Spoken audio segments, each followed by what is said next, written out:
These are I'm now talking to a bunch of science bloggers, right? And Science communication, yeah. And yeah, science communicators that are talking about the situation on the ground. All right, what's up? What's up, everybody? Hi, everyone.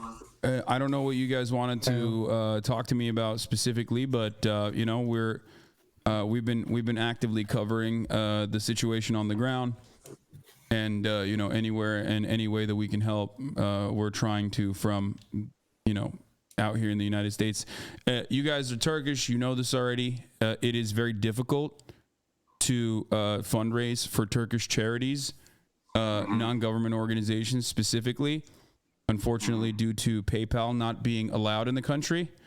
So one of the things I immediately wanted to do was, because I wanted to help as best as I could. So one of the things I immediately did was, and I worked with a bunch of other Twitch streamers to be able to do this.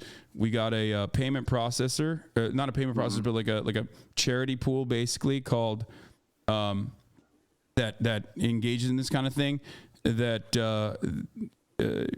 opened up a round of communications with the Turkish charity Ahbab specifically. That's very good. Mm-hmm. We're expediting funds over there as quickly as possible. We've almost reached $800,000 at this point. We're about to reach $800,000, and we're working with Soft Giving to do that. Yeah, I mean, if you guys have any scientific perspective that you want to add on to this conversation, it could be helpful, because there's probably still a lot of people who are confused. So for your audience, I don't know how much they follow the geologists and seismologists and stuff like that, but to understand the severity of the situation. So just as a little recap, Turkey is situated on a geographic location called Anatolia. And this geographic location, you know, part in Europe, but the part that's in Asia is called Anatolia. And then this landmass is being squeezed by two tectonic plates. So we feel that our ground is currently just, you know, one piece, but that's completely wrong. There are 7, 8, 9, 10 big tectonic plates, and these plates have microplates among them that shift and move due to the magma at the bottom of them rotating slowly. So it's slowly pushing it away. So your audience in the US would know this very well because of the San Andreas fault line in California. We have a very similar fault line here in Turkey. So as you can see in this image over here, so this top one is called the North Anatolian fault line, and the other one that goes from eastern Turkey towards Syria, towards Cyprus, is called East Anatolian fault line fault. So what happens is, as you can see, the Arabian plate from southeast Turkey is pushing Anatolian plate upwards towards the north, and then Anatolian plate is squeezed in between the Eurasian plate that's towards the north of Turkey. So what happens is, it's literally like squeezing a watermelon seed with your two fingers. As it happens, the watermelon seeds just literally shoots off towards the west, and that's what we're seeing towards the Hellenic arc, towards Greece. Actually, the western part of Turkey is sinking in slowly. So this is actually, I mean, if you think about it, it's the entire crust of the planet is moving, and as it moves, these fault lines, these faults that's called faults, are literally junctions between these plates. And don't think this as like a smooth surface. It has big ass rocks, and these big ass rocks cling on to one another over hundreds of miles. And they want to move, they can't move, and it breaks. And once it breaks, it releases so much energy that's equivalent to like 350 SAR bombs. That's the bomb, thermonuclear bomb, that's the biggest thermonuclear bomb that's ever been detonated. Thousands of them going off at once. It's equivalent to that. And that's what happened. So the thing is, the problem here is, this has been known. these fault lines haven't been drawn in the after this earthquake. These fault lines generate so many big earthquakes. They have some sort of statistical, repeat patterns. Sometimes it acts in predictive manners. For example, the North Anatolian fault line, which Istanbul resides on, and has been the biggest concern, has been acting in a very predictable manner in the past 100 or 150 years from east of the fault line towards the west of the fault line.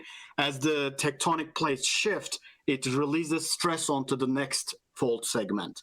And then that segment starts building up pressure, and eventually those rocks give, and literally the plate moves 6 feet, 7 feet in 30 seconds, 40 seconds. In the last earthquake's case, in 90 seconds, it moved about 9 feet.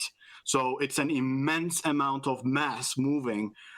So it's been kind of predictive. Now, this East Anatolian fault, it has a periodicity of about 400 years for earthquakes this big, which unsurprisingly, the last 7+ earthquake that happened on this fault line is thought to have happened about 400 years ago.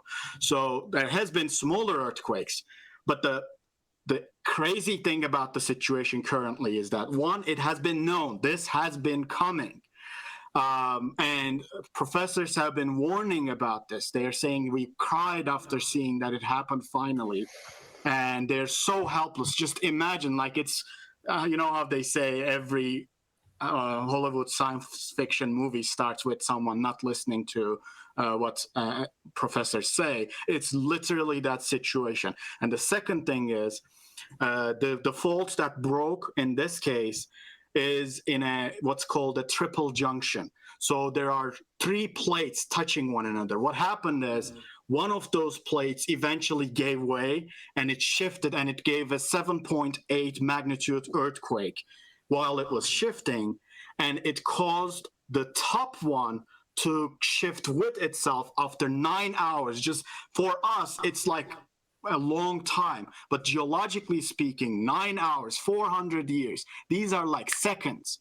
And when it shifted the second time, it caused a secondary earthquake that's 7.6 magnitude. And these two combined with aftershocks that's about 6.6, 6.7, the buildings there haven't been up to code. They haven't been checked.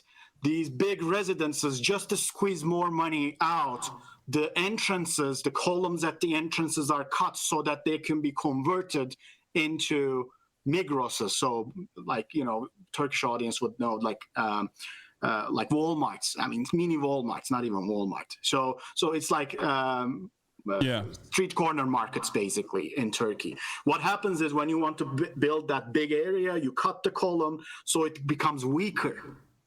And those who have those collapsed. So all of this could easily be foreseen, and it had been foreseen, and nothing has been done.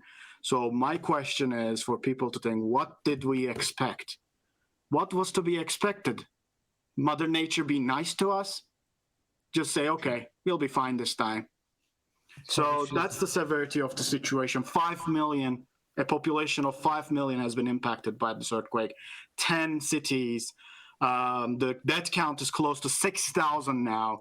It's estimated to go over 100,000 possibly, because if you multiply the number of buildings that collapsed, that's verified to have collapsed, and then multiply it with the number of apartments in it.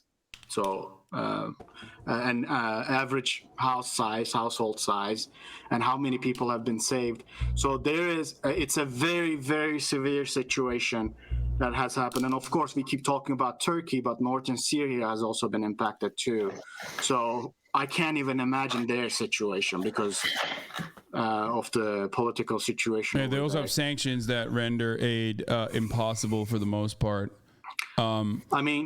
Questions I have for you guys. I mean, I don't know how much you guys can talk about the political situation in Turkey. I don't know what your perspective is on the matter, but there are a couple things that I have heard, a couple things that I've read about for example, the earthquake tax, deprem vergisi, right? Like I was in Istanbul in '99.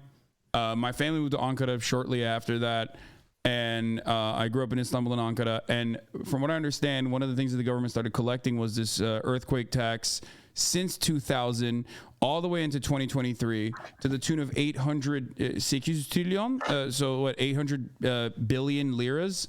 And when asked time and time Trillion again, liras at the time, but then liras have been removed. I mean, immense amounts of money, unimaginable amounts of money. Yeah. Yeah, and when asked where that money had gone to, I believe they said we built roads, which we saw the condition of the roads in that earthquake. So I don't know if those were the specific roads that they built, but it didn't seem like they were earthquake proof. I don't even know how much you can earthquake proof roads to begin with, but on top of that, it was supposed to, I assume, go towards building apartment complexes and ensuring that there was like some kind of regulation surrounding that so that they were up to earthquake code. And it does seem as though the government did not adequately use those resources. And then also on top of that, gave favorable contracts to friends of local municipalities, friends of the Erdogan regime that would then build these buildings that were not up to code, knowing full well that the government was not going to come and check them regardless. So it seems like, it seems like they have a hand in this as well. If I may interject. So we also have lots of opinions on that. And we are also humans, but for this live streams, we are all science communicators and scientists or science enthusiasts. So maybe to talk about more other aspects of scientific aspects would be better. Bad. So if you have questions on that, or your audience have questions with that, we would be happy. Okay. Otherwise, in a different live stream, we would be happy to discuss those matters. I understand. Okay. But this started with something else. Yeah. I think many times repeated that they should listen the scientists. Yeah, many we can times say that, repeated of course. that many times. Everyone, all the politicians should listen to scientists. Yeah. This is the fact of the world. They don't listen, right? But the audience the audience that's watching us right now understands the situation by just saying that much. Right? Yeah, I understand the concept. Yeah.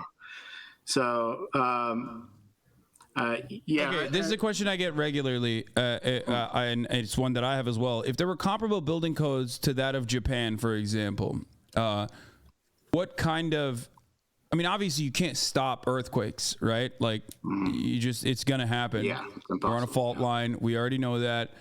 But if there were better building codes, is there a way to, soften the impact of this calamity? Yes, definitely. Unless someone else wants to share any perspective.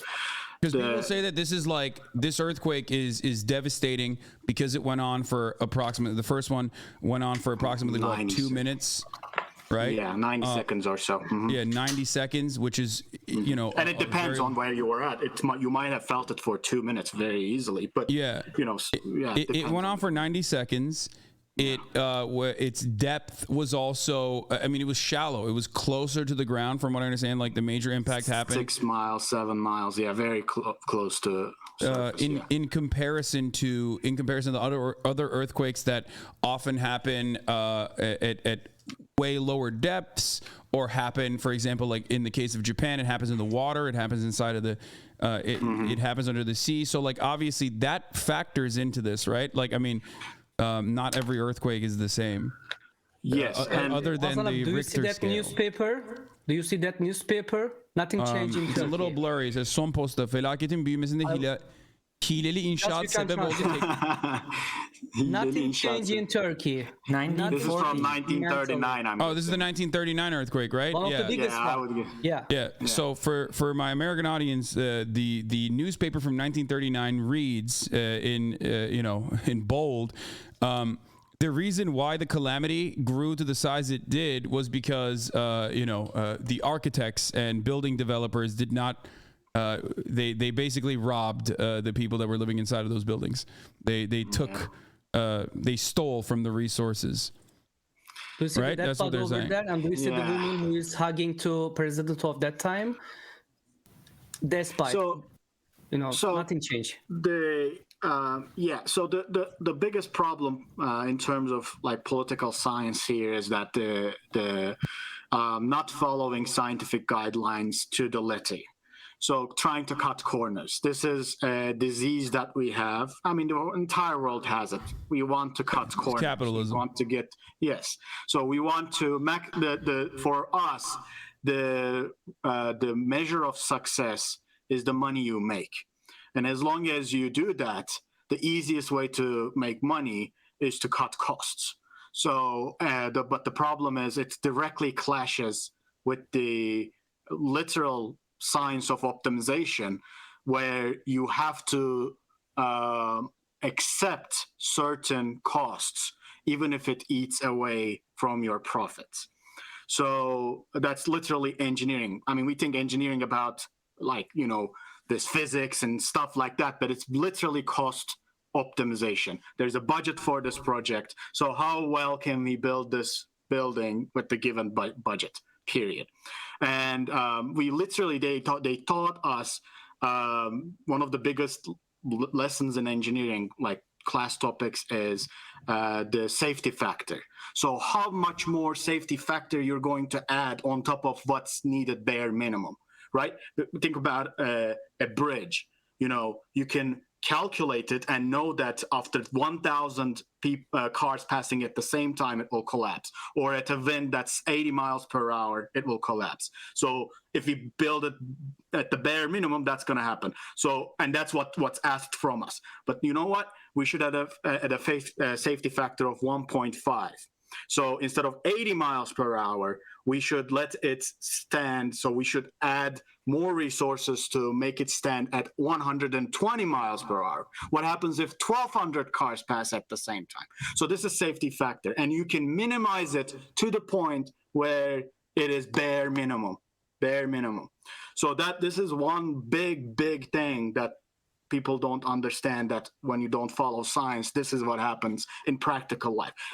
Science isn't about I throw a ball, it goes this far and falls in 3 seconds. That's what we are taught in high school, so that when it's time, if you get the correct education, you can apply those principles to figure out how much safety factor you should add, how can you optimize, how can you make it better for the amount of budget you have. So if the buildings were up to code, if we were following scientific guidelines, what would happen is, yes, you can't prevent earthquakes, and yes, you can't predict earthquakes to the date, to the size, magnitude. But when it happens, the damage you're gonna get, and this is the difference between magnitude and shiddet, the intensity. So that's commonly confused too. So when that energy is released, so the magnitude is determined, the intensity of vibrations that causes your buildings to collapse, your building can withstand that longer and longer and longer. So what does that do? It gives you time to leave the building, right? So when we think about Japan, we tend to think about Tokyo, big ass buildings, skyscrapers. Of course, you have to adapt it to that type of situation, and they do. That's why it can withstand like 8, 9 earthquakes. What happens? The buildings literally slides right to left as the earthquake happens. Doesn't vibrate. It just moves, rolls with the earthquake. But see, not all Japan is filled with skyscrapers. And we saw this in Fukushima. So when that earthquake happened, thousands of buildings collapsed, but only a few people died. So the problem here is not just the building collapsing, it's how it collapses, when it collapses. And when you add these safety factors to it, instead of collapsing in the 20th second, it can collapse on the 40th second, or maybe after an aftershock, so you can leave the building. Or when it collapses properly. It can just fall down like this, or it can roll and crumble into pieces, right? There are different ways of failure, fracture. So these are all things that we needed to consider, and we didn't. So it begs the question: what did we expect? What was going to happen? So yeah, that's what I can add. That's my 2 cents in the topic. Okay, that was very So why we insightful. are here? Just we want to, explain what is the reason all the science communicator, mostly we broadcasting in Turkish. So why we are here? This is the main goal. Maybe Cevdet, you can explain whatever. Yeah. So please explain what we are doing here, why we try to reach out to you, what is the reason? And because yesterday I watched your broadcasting and you were gathering big amount of donation, then I really said myself, okay, I don't have too much followers like you, but why not? Why we can come together and we can do something and we can explain people what's going on. And scientific way, we took some scientists from different areas. So Cevdet can explain you what is our goal. Yes, Cevdet. Yeah. So What's your goal, Cevdet? So this live stream is about like it's for 7 hours now. It's about all the people we know who are engaging science communication, outreach, popular science in Turkey, or some scientists also. They are joining, some of them leaving. So it's like a long live stream to gather donation for helping Turkey, both from outside but also from within. So in Turkish liras, but also in euros and dollars, just like you did. And but also to inform people about the consequences, about what we can do in a nice way to inform them, not like in a lecturing way, but also to inform them. So for example, we talked about the first aid, we talked about the psychological reasons behind not preparedness, or how to do psychological first aid. We talked about some conspiracy theories, like why they are wrong, like we falsified them, debunked them. What are some of the conspiracy theories that have been going around? Yeah, Oh my God. Did you hear about HARP project? HARP project, the Americans? You did it, Hassan. You did it. You guys did it. It's you. American, don't America did trigger it. the That's what they're earthquake saying? in my country. I'm just kidding. Yeah. Oh, I haven't seen any of the conspiracy theories because like They believe in that. Hassan, in Turkey, they believe in that. Someone push the button, you know, and they are triggering. Sorry for my fucking English. Earthquake in Turkey. And I think if project America, name is a HARP. I think if America had the earthquake button, they would probably do it in China like all the time. Yeah. They'd be like nonstop pressing it in China instead of Turkey, which is otherwise a NATO ally, and like you know. Have you heard of HARP? Have you ever talked about that on your lives? I don't know what do you mean HARP? What is HARP? So HAARP. Okay, so Oh, this High is Frequency Active Auroral Research Program. Yeah. Sounds cool, God. isn't it? So this was a military project at the time, and then it's been given to after it was pretty much defunct. It was given to this university of something, I can't remember which university. So it's just like a research lab, but it was studying the ionosphere of the Earth and trying to emit radiations through that, and you know. During war, you know, as an effort to figure out how we can communicate more efficiently, or how the U.S. can communicate more efficiently. So I don't know how this thing became a conspiracy theory about earthquakes, but basically what the people believe is this is actually beloved by conspiracy theorists in America. Even some that I love personally, like Jesse Ventura and shit. Yeah. Like they think it's a weather controlling, right? Yeah. So see, in the US, it's weather control. In Turkey, it's earthquake. So the same device is the topic of two different kinds of conspiracy theories. Because I guess it doesn't make sense in the US yet to say the US caused its own earthquake, right? So it doesn't make much sense. So it doesn't. But for whatever reason, to control people, you know, they change the weather and stuff like that. So it makes kind of sense. So you can sell that lie. But in Turkey, it's believed that it's used to trigger earthquakes. Yeah. Well, do the Turkish people think like maybe if America had the capacity to control the weather, perhaps they would stop like all the weather calamities that our crippling infrastructure can't handle here? I mean, The Texas So- power grid was eviscerated last winter. I mean, yeah, you can't reason with conspiracy theories, man. It's just ridiculous. But the bottom line is, it's just an excuse. So I'm more interested in the psychology of it too. So why would someone believe in that? What does it give you? What it gives you is an explanation of why this happened, this calamity, thousands, tens of thousands of people dying. Why? Oh, it's because of the Western powers. They pressed a button because they don't want us to be successful. So once you explain that in your mind, you're done, right? You don't have to seek any other explanation, and you don't have to do anything. That's the most important thing. You're done. You don't have to do anything further because, I mean, what will you do? Will you attack the U.S.? No. So, okay, I guess we'll have to solve this diplomatic. I mean, I don't know why people go with this, but that's one thing. And another thing is, of course, earthquake prediction. So geologists have tried this for over 40 years. There was a guy that everyone was pointing to that had hundreds of thousands. There's always a guy. There's always this one guy that appears that no one knows for years, and boom, he has hundreds of thousands of followers. I bet they are the same people just opening up different accounts. But anyway, the bottom line is you can't predict an earthquake, and his predictions also was very vague. And professors were already saying this. This is not. It's nothing new. Yeah, for years we knew this. We knew this. And again, just like HARP, what did you do? What did you do after getting that information, which no one did after the earthquake? So what's the point of it in the first place? What did you do with that information? Did you move the people out? Did you empty the city? No. So I can't understand why people are disinterested in fantasies, even at the face of such a big calamity. I can. I mean, I covered, this is my forte, but I cover this all the time. People believe in conspiracies because it's a easier to consume open and shut case rather than a calamities happening as a consequence of complex systems that we have no power over. You already mentioned it.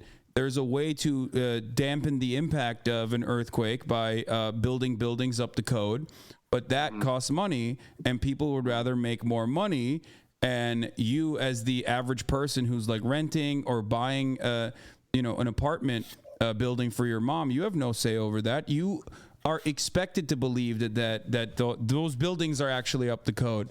Because why the fuck would you not? Why you're not thinking that those guys are lying to you? Well, you're realizing that those guys definitely lied to you now. But ultimately, people want a story that they can wrap their minds around, and they can't think that it's like the complexities of the system that we exist under that is responsible for all the what I mean by that they feel.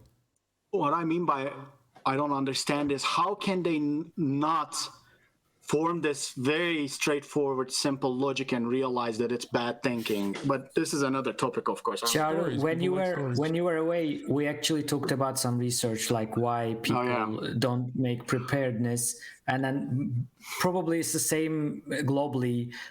Like biggest reason is fatalism. So like they believe if it happens, and I'll die. If it like, if for some reason, if it happens, we won't survive anyway. So why prepare? That's one. Yeah, Hassan, did you cover that guy just going with this who said even if they were in Mars, they would die? Someone from, I don't even know who this wonderful person is, but he said this is just fate, and even if they were so those who died were the ones who were going to die anyway. And even if they were in Mars, they would die.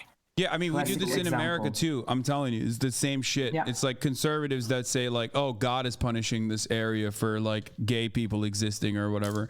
And it's just, it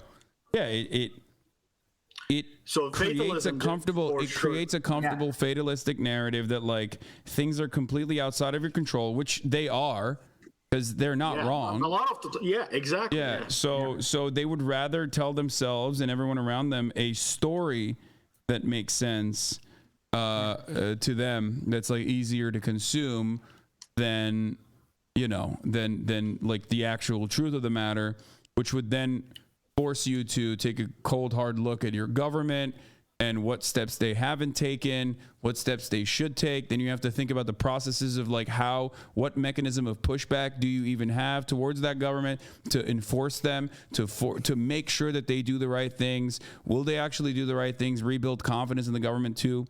All of that is really, really complicated and really convoluted and difficult to achieve. So instead of that, you just tell yourself a story, and that story is like open and shut.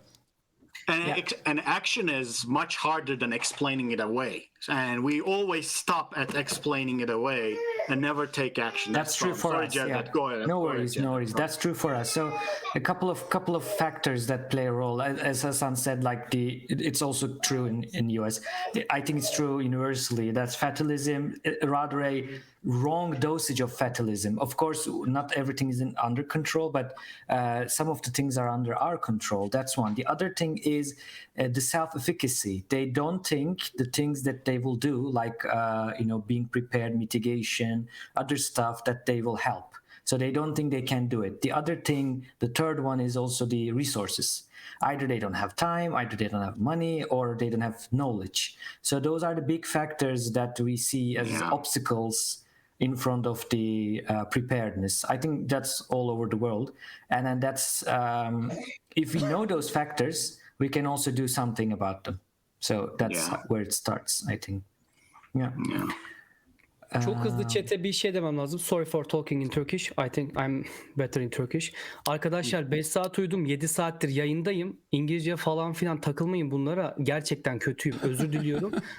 Yabancıların yaptığı yoruma bu kadar takılmayın. Amacımız Hasan abinin chatinden insanları çekip donation yapabilmek. YouTube'da bunu açtık Hasan şu anda.